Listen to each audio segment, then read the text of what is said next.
শ্রাবণ মাসের তৃতীয় সোমবারে এই শস্য ও ফুল যদি মহাদেবের মাথাতে অর্পণ করতে পারেন তাহলে কিন্তু হবে সকল মনস্কামনাই পূর্ণ। নমস্কার বন্ধুরা, আজ চলে এসেছি আরও একটি নতুন ভিডিও নিয়ে। আশা করছি ভোলেনাথের আশীর্বাদে সকলে ভালো আছেন, সুস্থ আছেন। তো চলছে কিন্তু শ্রাবণ মাস, দেবাদিদেব মহাদেবের জন্ম মাস। আর এই তৃতীয় সোমবারে যদি এই শস্য ও ফুল অর্পণ করতে পারেন তাহলে কিন্তু হবে সকল মনস্কামনাই পূর্ণ। অবশ্যই করে কিন্তু তৃতীয় সোমবারে এই শস্য ও ফুল মহাদেবের উদ্দেশ্যে অর্পণ করলে আপনাদের কিন্তু সকল ইচ্ছা ও মনস্কামনা পূর্ণ হয়ে যাবে। এই জন্য অবশ্যই করে আপনাদের কাছে একটাই অনুরোধ যে ভিডিওটি সম্পূর্ণ দেখতে থাকুন, একদমই স্কিপ না করে। আর আমার চ্যানেলে নতুন হলে অবশ্যই চ্যানেলটিকে সাবস্ক্রাইব করে পাশে থাকবেন। এবার বলি বন্ধুরা, চলছে কিন্তু শ্রাবণ মাস। এই শ্রাবণ মাস হলো কিন্তু দেবাদিদেব মহাদেবের জন্ম মাস। এই মাসে প্রত্যেক হিন্দু শাস্ত্রে হিন্দু বাড়িতেই কিন্তু অনেকেই বাবার কাছে গিয়ে থাকেন। যেমন তারকেশ্বরের উদ্দেশ্যে কিন্তু এই শ্রাবণ মাসে সকলেই যান এবং বাবার মাথায় জল অর্পণ করেন। এই জন্য অবশ্যই করে এই শ্রাবণ মাস চলাকালীন বাবার মাথায় তো জল তারকেশ্বরে গিয়ে অনেকেই ঢালেন, কিন্তু কোন শস্য ও ফুল অবশ্যই করে বাবার মাথায় দেওয়া উচিত এগুলিও কিন্তু জানা উচিত। বাবার মাথায় কিন্তু তৃতীয় সোমবারে এই শস্য ও ফুলটি অবশ্যই অর্পণ করবেন। আর তৃতীয় সোমবারে বাবার মাথায় জল ঢালার সাথে সাথে অবশ্যই করে কিন্তু এই শস্য আর ফুল যদি অর্পণ করতে পারেন তাহলে কিন্তু মহাদেবের আশীর্বাদ মিলবে এবং আপনার সকল ইচ্ছাও পূরণ হয়ে যাবে। এই জন্য অবশ্যই এই শস্য ও ফুল তৃতীয় সোমবারে বাবার মাথায় অর্পণ করুন। আর এই শ্রাবণ মাস কিন্তু খুবই গুরুত্বপূর্ণ একটি মাস। তার কারণ হচ্ছে প্রত্যেক হিন্দু ঘরে হিন্দু শাস্ত্রেই কিন্তু প্রত্যেক বাড়ি থেকেই সকলেই এই শ্রাবণ মাসটির জন্যই অপেক্ষা করে থাকেন। তার কারণ হলো দেবাদিদেবের জন্ম মাসে অবশ্যই করে কিন্তু বাবার মাথায় জল ঢালা অবশ্যই উচিত। এই জন্যই শ্রাবণ মাসের অবশ্যই করে পারলে যে কোনো একটি দিন হলেও কিন্তু বাবার মাথায় প্রত্যেকেই জল অর্পণ করবেন।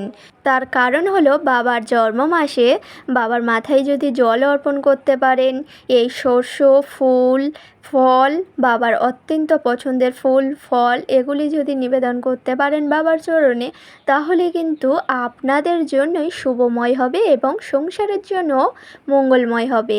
এই জন্য বাবার জন্ম মাসে অবশ্যই করে একটি দিন হলেও আপনারা কিন্তু বাবার মাথায় জল ঢালবেন এবং তার পছন্দের ফুল ও ফল এবং শস্য অবশ্যই বাবার চরণে অর্পণ করাই উচিত। এই জন্য আপনারা কিন্তু এই শ্রাবণ মাসের তৃতীয় সোমবারে এই শস্য ও ফুল বাবার মাথায় অর্পণ করতে পারেন। তৃতীয় সোমবারে কিন্তু আপনারা চাইলে বাবার মাথায় যখনই জল অর্পণ করবেন অবশ্যই করে কিন্তু সেই জলটি গঙ্গা জল হতে হবে এবং তার সাথে সাথেই কিন্তু আপনারা নিয়ে নেবেন বেল্লপত্র। বাবার অত্যন্ত পছন্দের বেল্লপত্র কিন্তু এই জিনিসটি বাবার মাথায় আগে অর্পণ করবেন, তারপরেই কিন্তু শস্য ও এই ফুলটি অর্পণ করবেন, তারপরেই কিন্তু গঙ্গা জল দিয়ে বাবার মাথায় জল অর্পণ করবেন। ঠিকই শুনেছেন, অবশ্যই করে বেল্লপত্র ছাড়া কিন্তু বাবার পূজা অসম্পূর্ণ। এই জন্য বেল্লপাত্র অবশ্যই বাবার মাথায় দেবেন এবং তারপরেই কিন্তু এই শস্য ও ফুল দিয়ে দেবেন।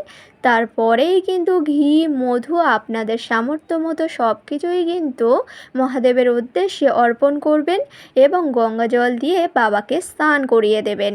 তার কারণ হলো এই শ্রাবণ মাসে বাবার জন্ম মাসে বাবার মাথায় জল ঢালা অত্যন্ত শুভ, সংসারের জন্য খুবই মঙ্গলদায়ক।